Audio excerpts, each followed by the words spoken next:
Hey, and welcome back to another video.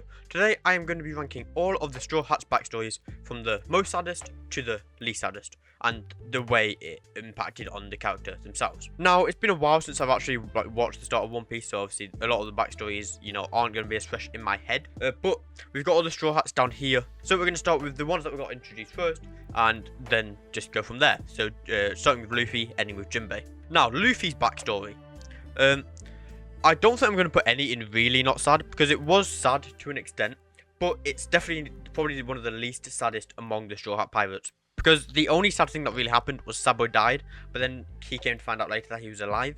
So technically, for those however many years, he had to live without knowing that Sabo was alive. That's really the only sad bit. The rest of it, he had a pretty happy childhood, he had friends.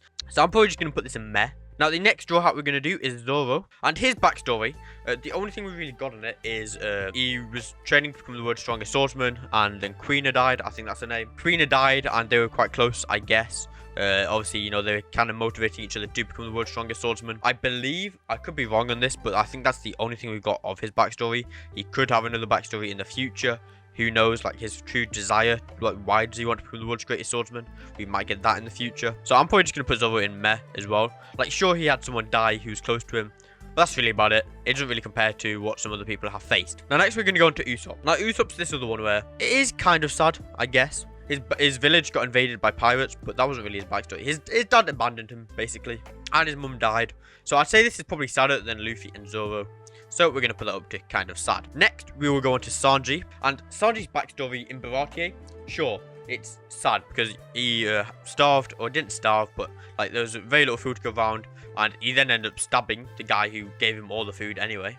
But then in Whole Cake Island, we get more of his backstory and how he ended up in the East Blue from the North Blue, I think it was. I'm going to put this up at mega sad. Like, I think it's more sadder than Usopp's, definitely more sadder than Luffy's and Zoro's. So I think he'd just be up there. Now we'll go on to Nami, which I think straight away that probably deserves to be up mega sad as well. I think, or does it belong in kind of sad? Because she was like, all along invaded her island. She was like forced to get a bunch of belly, and then her adoptive mother was killed right in front of her eyes. Plus, there's some like speculation going on that we don't obviously know who Nami's original parents were, so we might get that in the future. Some people are speculating that she's a princess because she looks a bit like Vivi and Rebecca, but that's just speculation. None of it has been confirmed. So we might get an actual like backstory to whose like Nami parents was and why she got abandoned that day. But I'm gonna keep that mega sad for now.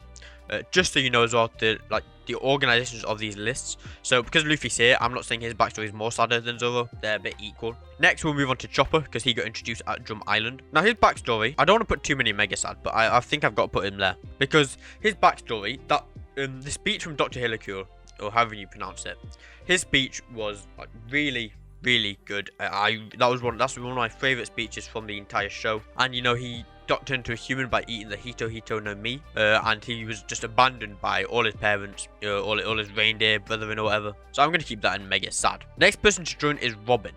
Now, Robin's backstory, this probably also belongs in mega sad. There's a lot of ones where, I mean, the fact that she was 8 years old and she got, what was it, a 70 billion berry bounty? Or, no, not 70 billion, 70 million berry bounty, which is quite a lot for an 8-year-old. And she was on the run since then, and she hasn't had anyone to like fully trust in until the Straw Hats came along. So I'm going to put that in mega sad as well. Next up, we've got Frankie. I'm going to put his backstory in kind of sad. We don't really see, we see a bit of it, I guess.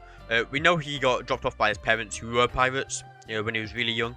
And he was brought up by Tom. And he obviously then had to watch Tom get stabbed, and he ended up dying. He also ended up getting run over by the water train, whatever it's called. And he ended up having to become a cyborg because of it. But I don't think it's as sad as, say, Chopper's or Sanji's. I'd say they're probably the two most saddest ones up here, if I'm being completely honest. Obviously, this is all down to personal opinion. Next, we've got Brook, who's automatically going there mega sad. I would say if this is in order, Brook could be all the way over here. He had a crew, and that seemed like a pretty good bit of it.